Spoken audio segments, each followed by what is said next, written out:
Interview with a Vampire was released in 1994. It is directed by Neil Jordan, stars Tom Cruise, Brad Pitt, Antonio Banderas, Kirsten Dunst and Christian Slater. The setup is quite simple. A vampire is interviewed by a reporter and tells his life story that spans quite a few hundred years, and we get to see the inner workings of the vampire world and what it does to a man's soul. This is a really great film. I'd forgotten how good this film was. I knew I'd like it. I knew it was good. I remember watching it countless times back when it came out in the 90s. It's a really great film about death, about the necessity of death. This is a bit of a theme, I guess, that ran throughout Brad Pitt's work in the mid-90s, given that I've just reviewed Meet Joe Black and that had some similar themes. It is written by Anne Rice, based on her book, and I know that she'd lost a child before this film, and I know there's a lot of kind of stuff said about whether this was like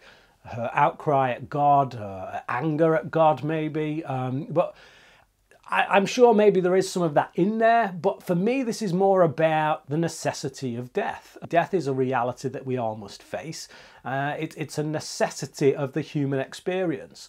And when you take that away, you're left with what we see in this film, which is basically a bunch of people turning into degenerates because they have to fill up their time with meaningless existence. What we get with Brad Pitt's character, this vampire, this guy who's tried as best he can to hold on to his soul, to hold on to his humanity by not taking human life, he gets to the end of himself essentially. As he moves through life, finding other vampires, finding other people who've kind of gone through the journey for longer than he has, he gets to witness where they are at after hundreds of years of being on that journey, and it's the same wherever he goes. It's meaningless. It's, you know, it's a pointless existence. Simply to exist for eternity without God, without humanity, without the need to have relationships, and your sole drive is literally to drink blood in order to keep going.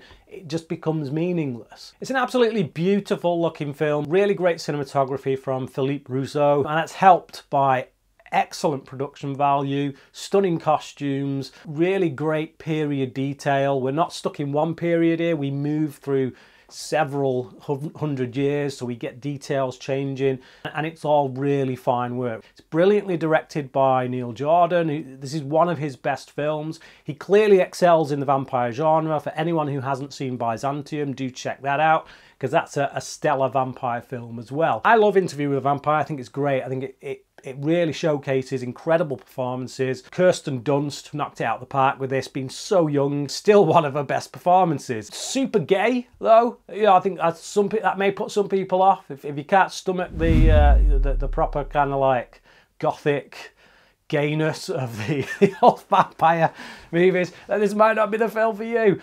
Yeah, I like this movie. I thought it was really incredibly well drawn out characters that dealt with some pretty heavy themes in a pretty satisfying way. Interview with a Vampire. Have you seen it? What did you think about it? Comment below, let me know. Thank you for watching this video, and until next time, cracking.